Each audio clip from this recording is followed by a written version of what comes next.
Mic test, mic test. Okay.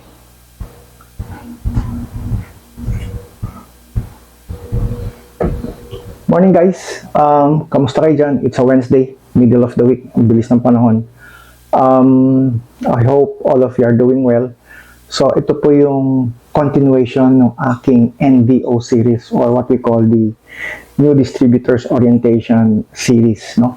Doon sa clip na ginawa ko earlier, ginawa ko yung draft o kaya yung mga topics na i-discuss ko. So, ito po yung first topic of the NDO series. I hope you start this topic until the end kasi you will learn a lot of things about our business model, which is direct selling, or what I call it as law of leverage business, or traditionally we call it network marketing business. So anyway, I hope you learn well. I hope you go through all the series kasi I made it quite simple para maintindihan natin lahat. So the first topic is understanding the bigger picture. Yun muna, bago ang lahat. Kasi kailangan maintindihan ninyo yung industriya. What to expect from the industry. The advantages of this kind of hanap buhay, ika nga, over, I would say, employment or over traditional business. Lahat naman yan maganda. But for us, we found this to be a better option for us, no? So, understanding the bigger picture will also provide you, a glimpse of what is going on, no? Within the Philippines and globally, no? Pagdating sa ganitong klaseng hanap buhay. So, guys, if you want to reach out, you will find in our clip our Viber address or my Viber number or our WhatsApp number, our email address, our social media. Reach out lang kayo. And in case you are interested to join my team, you're most welcome. Reach out ka lang and we will make sure that you start right. Yun naman ang purpose kasi nitong series na to. You start right, okay? Para hindi tayo natitinag along the way. And for those who are already in the industry, and if you want to join in and continue your passion with my company or with our company and with our team, again, I welcome you because with your experience and our experience, probably we can join forces. So, para sa lahat po ito, okay? Not only for my team. So anyway, thank you and God bless.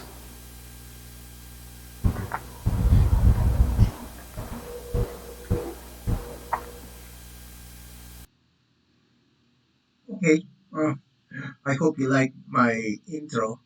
Um, it's a 3-minute intro, so ang hirap din mag-experiment paminsan-minsan. Anyway, I'm trying my best to give you quality video. Para sa ganon, I can give you the right information na pwede niyong gamitin para sa inyong training. No? So anyway, the topic is still the NDO series. If you will remember, ito yung gusto ko umpisahan, Distributors Orientation Series kasi I believe hindi siya nakukuha in one sitting, no? Um, so I'd like to start with the first um, topic, which is understanding the bigger picture. Ngayon, before I start with the first topic, reminders lang.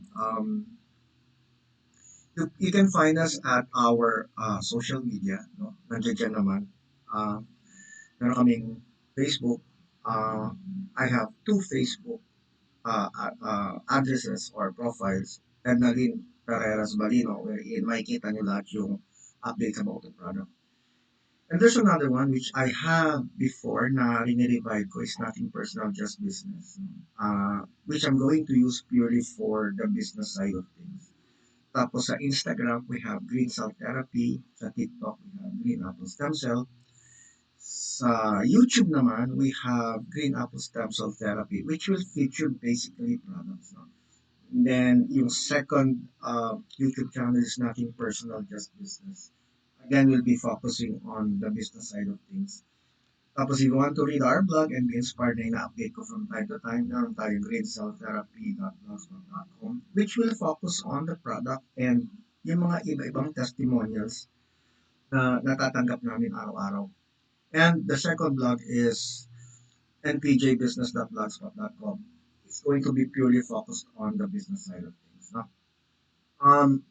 So ayoko kasi paghaluin eh. I want it separate, no? Yung product and the business opportunity. Um, and I'd like to remind you guys na minsan or kadalasan nagpo-problema ako sa audio quality which is the most difficult thing to do while you're doing clips kasi nagfe-fade yung sound eh and I really cannot help it because of yung instability ng internet ko. So pag mababa yung internet connection, nagfe-fade yung sound. So really, sorry but I cannot help it. But I'm trying to improve uh, the video and the audio and the visuals. No? So if you will remember, yung first clip ko was yung topics na linatag ko under the NDO. Marami kasing topics no, na sa tingin ko kailangan i-present, i-discuss sa NDO, New Distributors Orientation.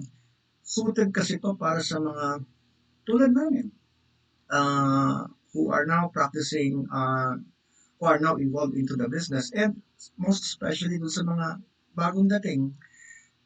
Kasi yung mga bagong dating, ang karamihan sa kanila do not know how to start the business right. So this is for everyone, no? Not only for our team, not only for our distributors, but this is for everyone kasi gusto ko makatulong sa lahat ng mga gusto pumasok sa ganitong klaseng hanap buhay, no? And this kind of hanap buhay, ika nga, is so perfect for us, no?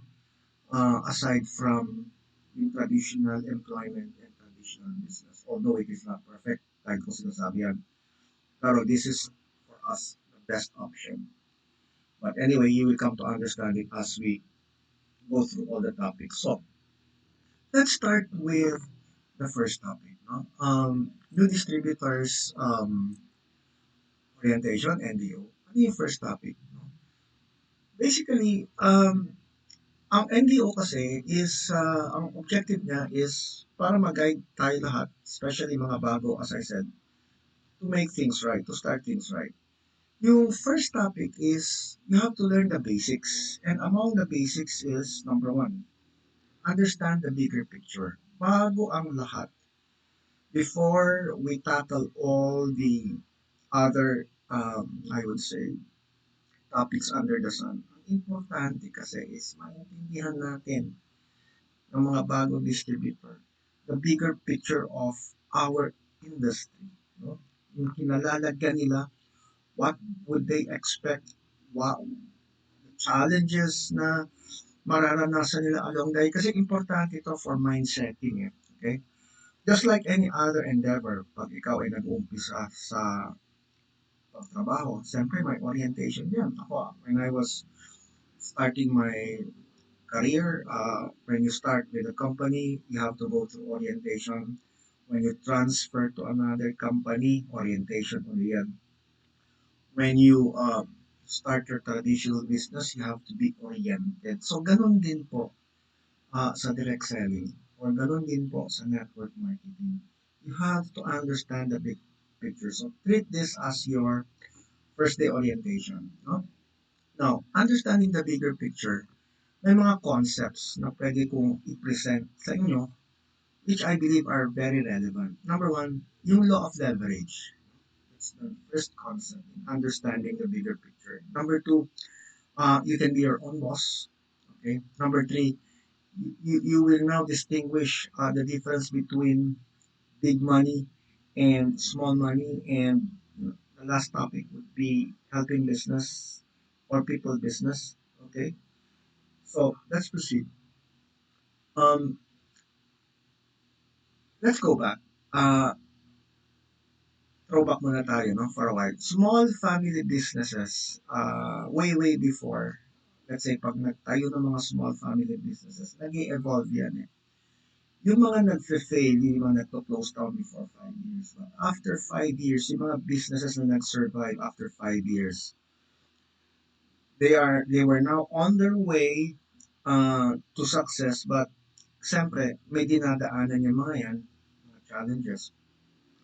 So yung mga small businesses are composed basically of traditional businesses dito sa atin. For example, yung mga uh, bake shops, no? Uh, Started from home. Parents ko were very good in baking, but we never ventured into putting it into a business. Pero what I'm trying to say is, karamihan ng mga traditional businesses natin, nag-umpisa talaga yan sa bahay. No? Hanggang sa lumaki, nang lumaki, and it became part of the traditional businesses na marami dito sa ating Pilipinas. Pero, siyempre, hindi na naiwasan, nag-evolve yung small family businesses into traditional businesses and into leverage business. What am I trying to say here?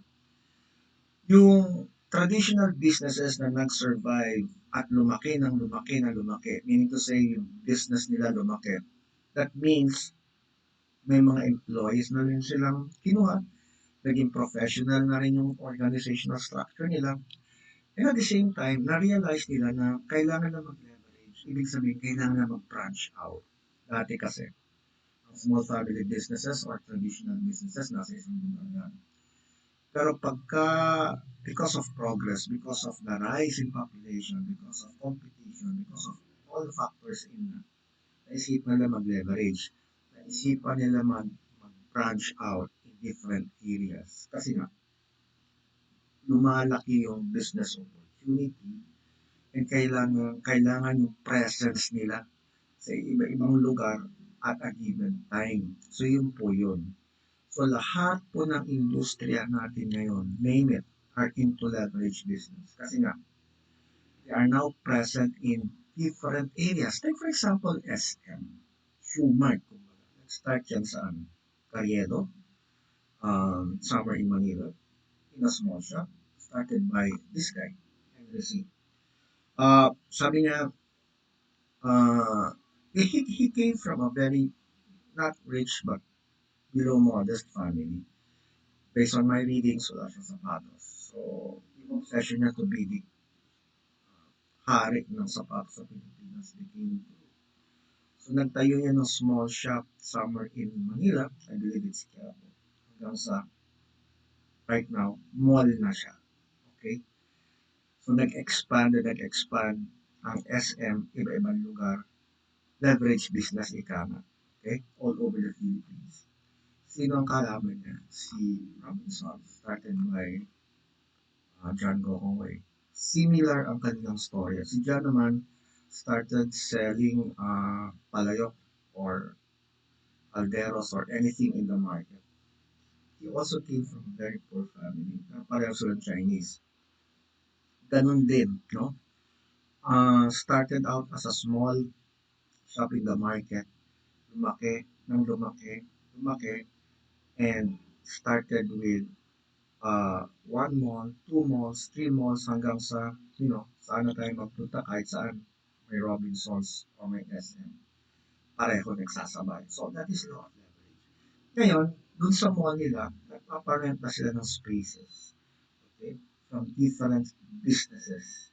Mga branded din. Okay? Sun Life is in the insurance industry. Ganun din ang nangyayari ngayon. Leverage because they want to be present in different areas through people at a given time. Ganun na rin si PhilAm, kanyang competitor. Puro leverage po yan.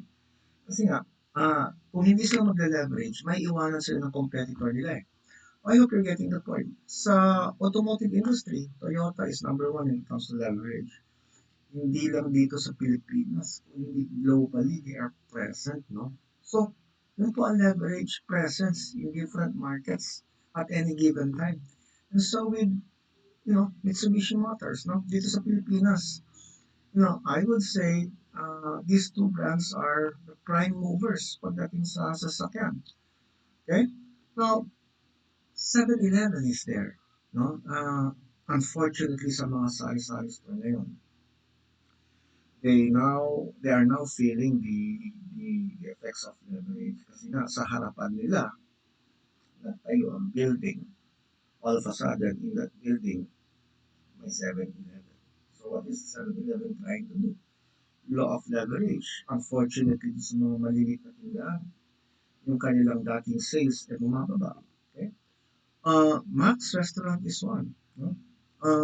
They are present at the mall, SM, Robinson, all over the Philippines. Pero nag-start lang po yan sa isang particular shop. No?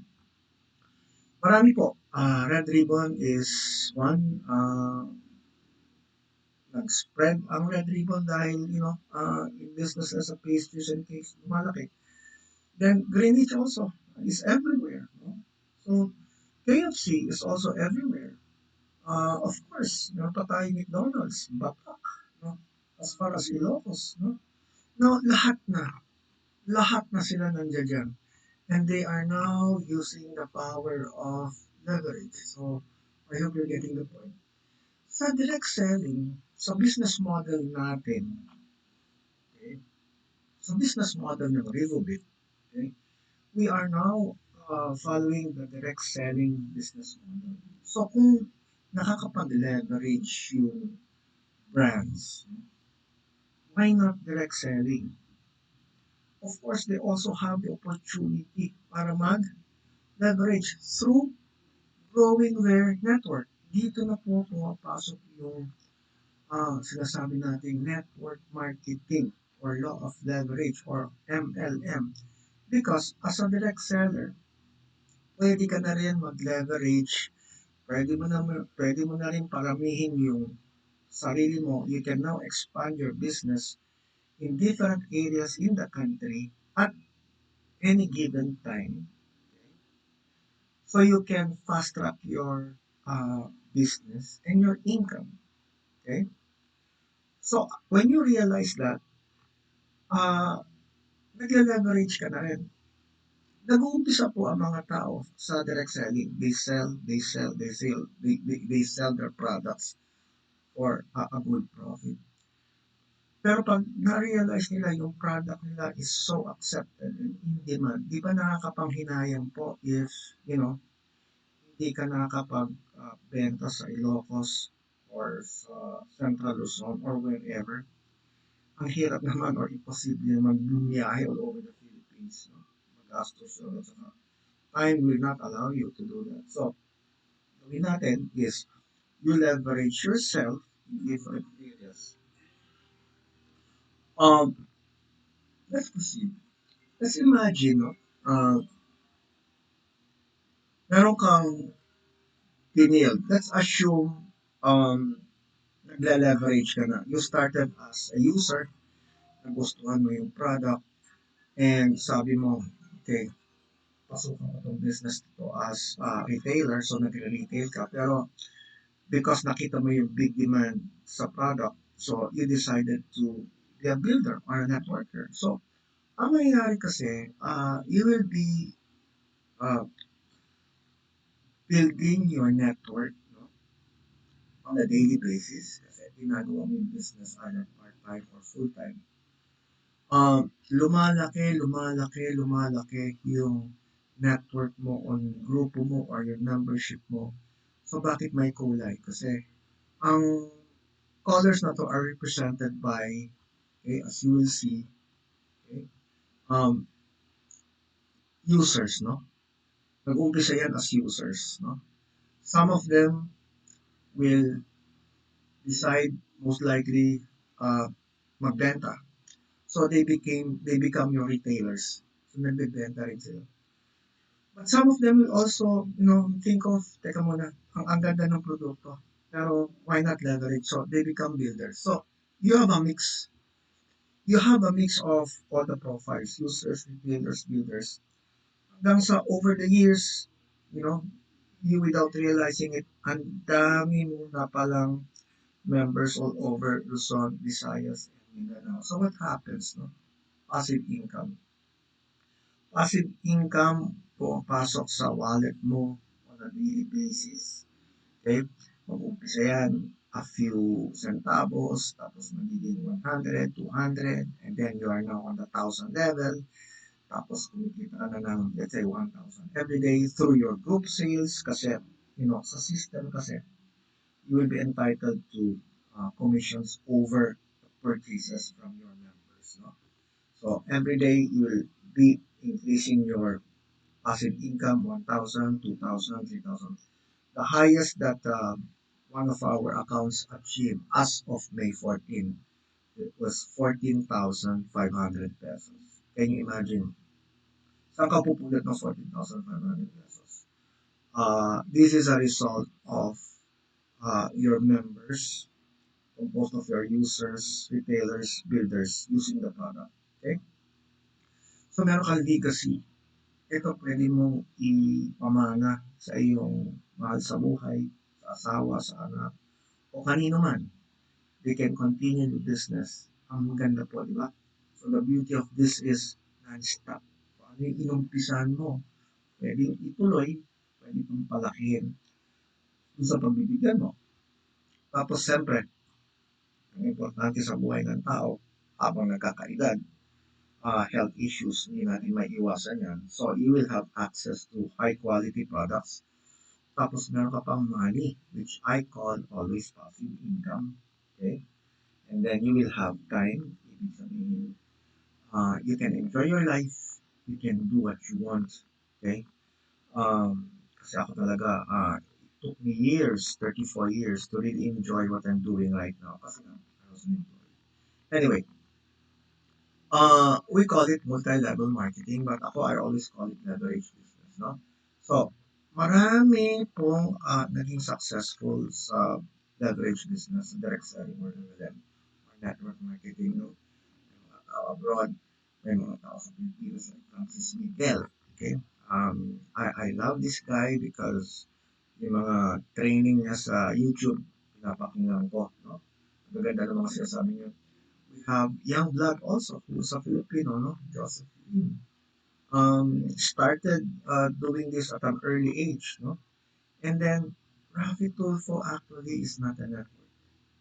Pero meron siyang uh, strong followers, no? In fact, he's now occupying a seat in the Senate. So, ano yung commonality between all of them? They help people. So, just like Rafi Tulfo, who is helping a lot of people, which is making him the highest or one of the highest earners in the YouTube or one of the famous senators that we have right now.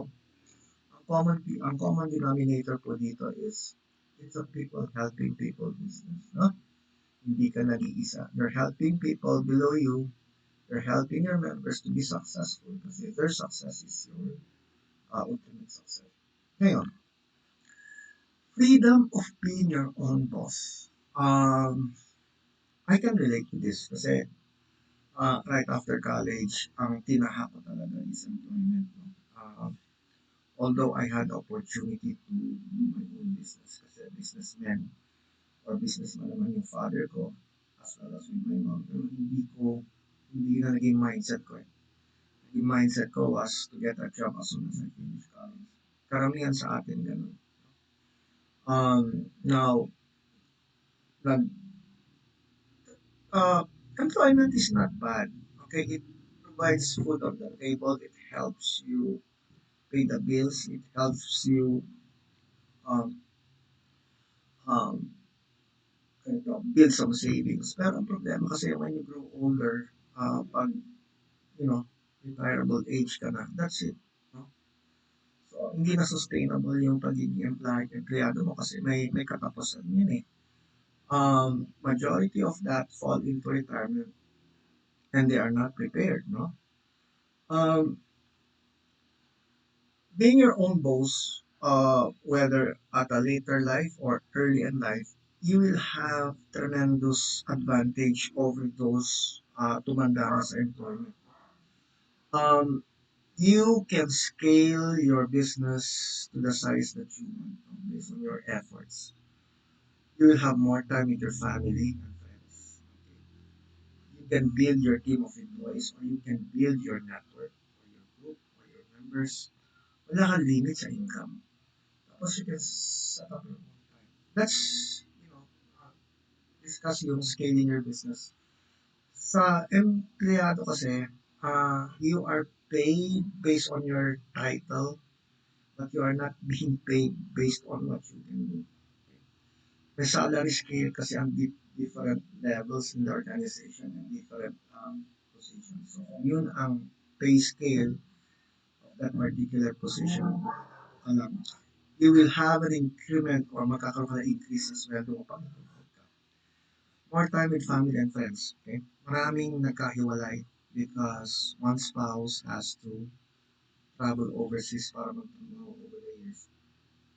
Sad to say, relationships become stale, nagkakalimutan, and tao lang tayo lahat. No?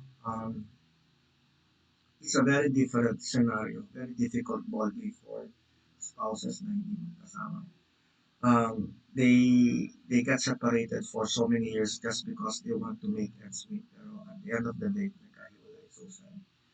Uh, Building your own team of employees. As an employee, you build your department. But when you retire, you don't bring them with you.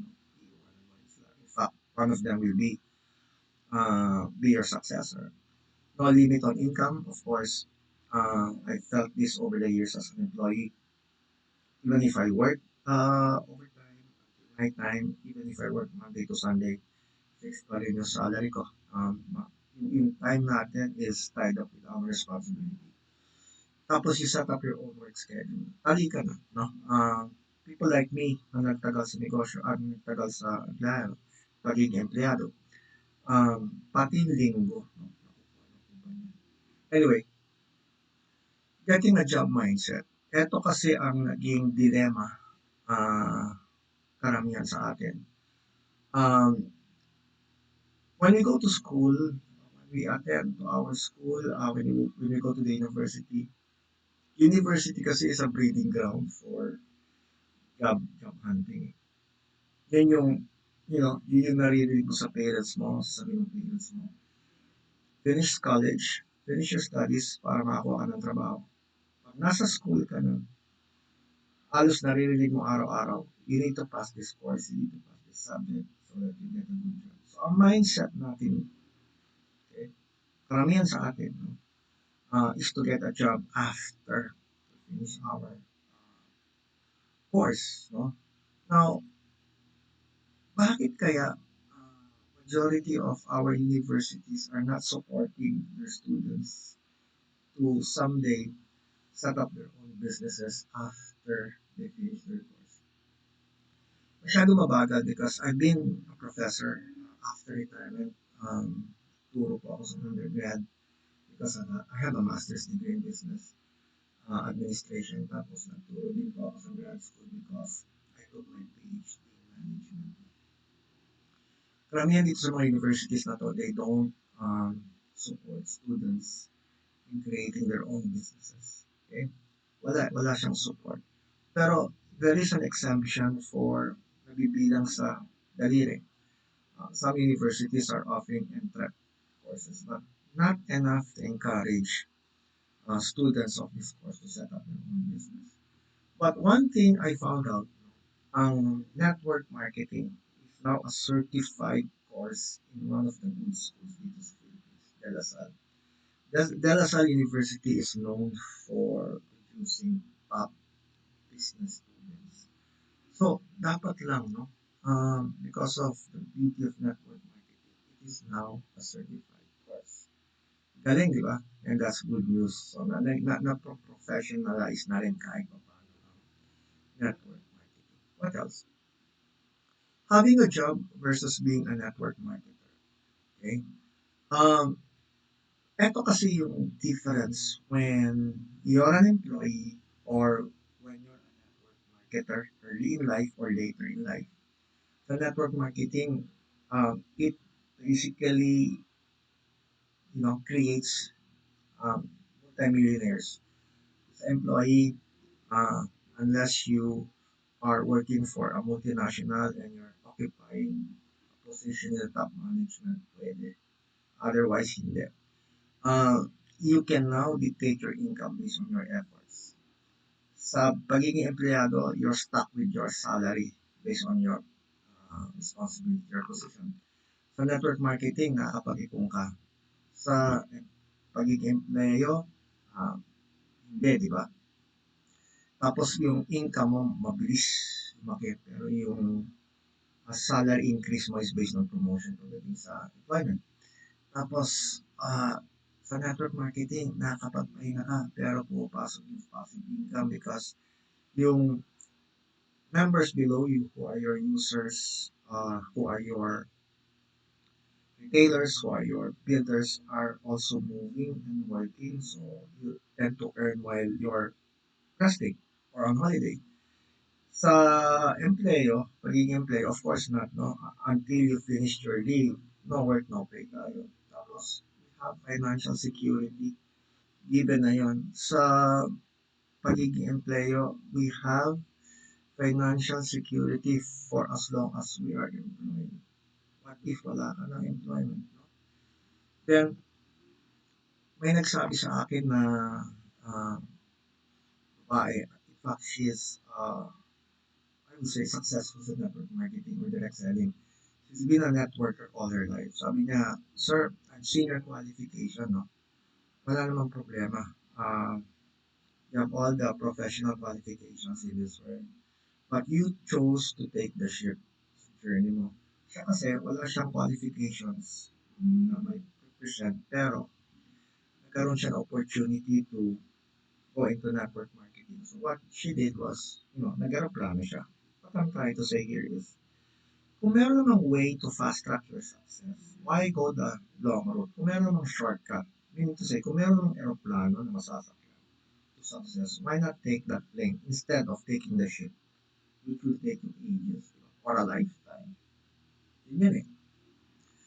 Ah, eto naman, I realized in one of our business accounts, no, when we started 6 months ago or 5.5 months ago, um,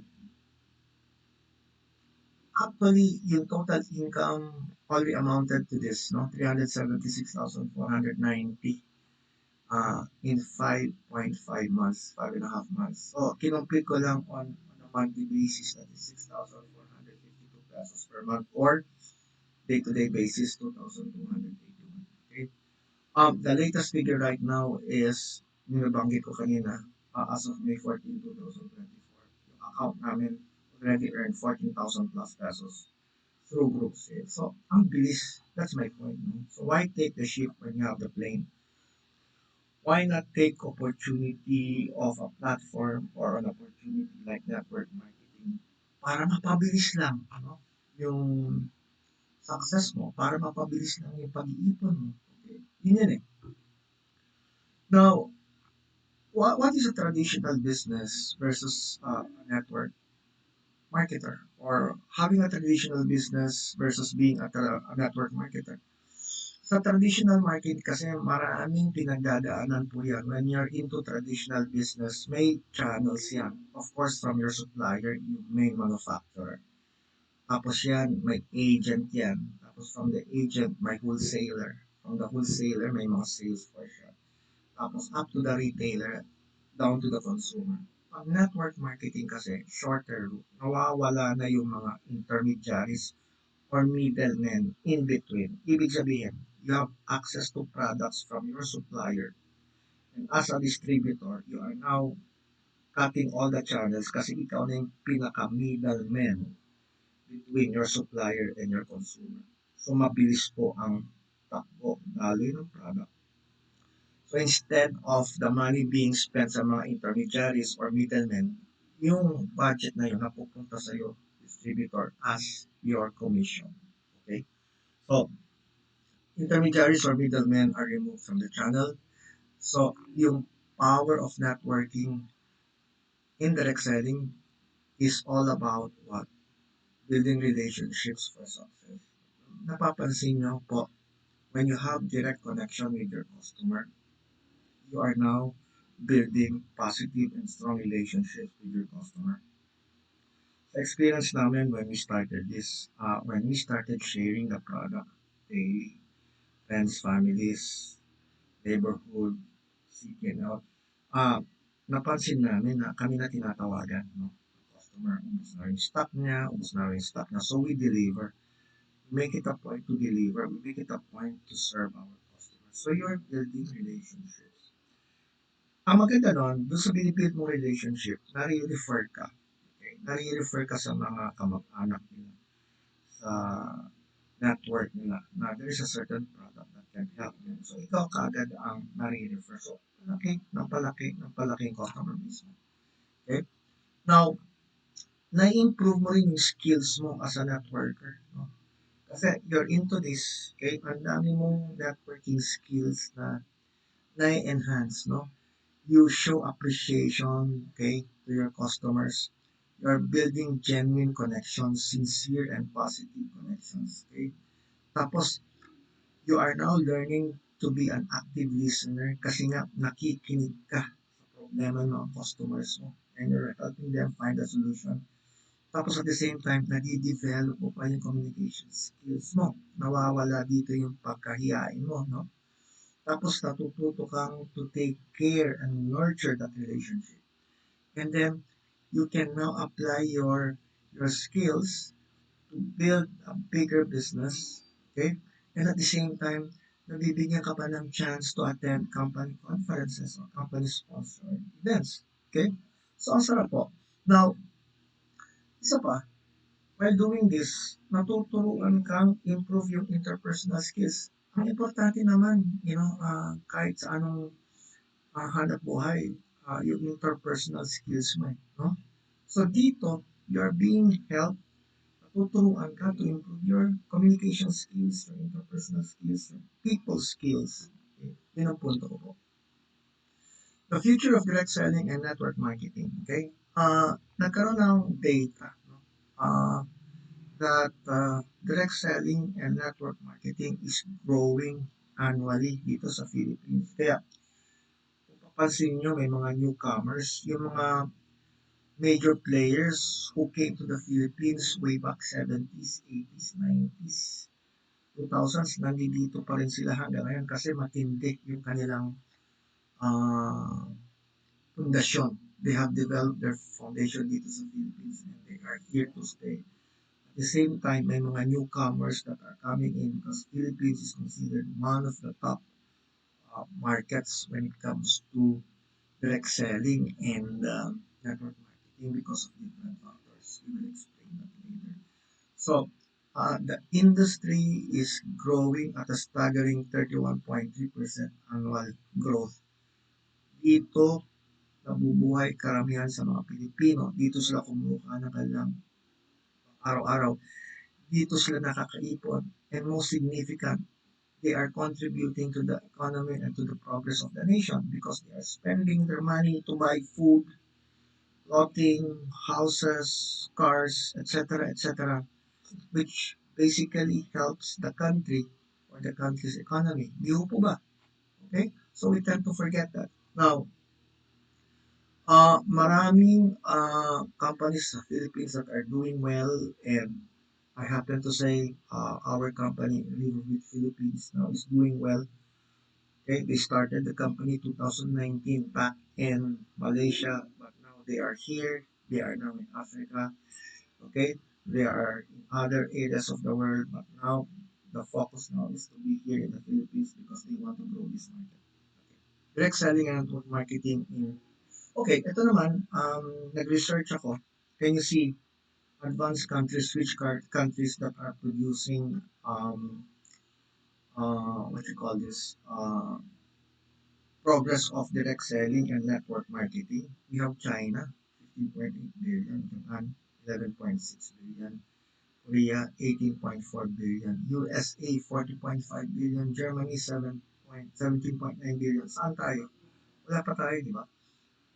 These countries are thriving well into direct selling and network marketing. So kung gusto nila, kung kaya nila, if people in these countries are doing well sa ganitong klaseng hanap buhay, sana tayo rin. And we're trying our best, no? In our own little way to help the industry. Now, maintaining the right mindset. Okay. Eto kasi, when you're starting the business, marami mga dream stealers sa atin. Ibig sabihin mga dream stealers, yung mga they're placing negative uh, impact dun sa dream mo to be a successful direct seller or network marketer. Maaring napaso sila, maaring they failed from their venture. So, pag nabalitaan nila na you're into this, the first thing na lalabas sa bibig nila is, no, you will not succeed because they failed. Why they failed? Despite maganda yung product, despite maganda yung kumpanya, despite maganda yung compensation plan, they failed, then there's something wrong with them, not with the product, not with the company, um, not with the compensation plan. So, sayang. No? Now, maraming nega sa mundo. Okay? And we need to prepare okay, for this kind of scenario. Maraming papalo sa'yo along the way. Maraming challenges, maraming frustrations, maraming issues, bumpy, no? Um, as an employee, dinaanan ko rin naman to eh, no? So, I don't really, I'm not really scared about doing network marketing or direct selling kasi sa pagiging empleyo over the years, dinaanan ko na rin to. And I know how hard it is. So, I'm not really scared. Pero sa mga bago, no? You have to have the right mindset. Maraming maninira sa'yo, which we are now feeling kasi especially pag they can see some progress doon sa negosyo mo. Marami na maninira sa'yo patalikod, may mga backstabber dyan. But anyway, these are all distractions. Part of the journey, all you have to do is avoid them, which we're doing. Avoid the negativity around you and just move on, move on, move on. Do not lose track of your goals. Okay? Then, as one of the guys said, Robert Kiyosaki, the richest people in the world look for and build their business empire or networks. But the rest, the majority, are looking for jobs. Okay? So, saan ka? Okay? Then, I would like to thank you for watching. Until the next topic po. I'll see you again. Thank you. I hope you enjoyed and I hope you've learned some valuable information dito sa aking sharing sa inyo. Thank you.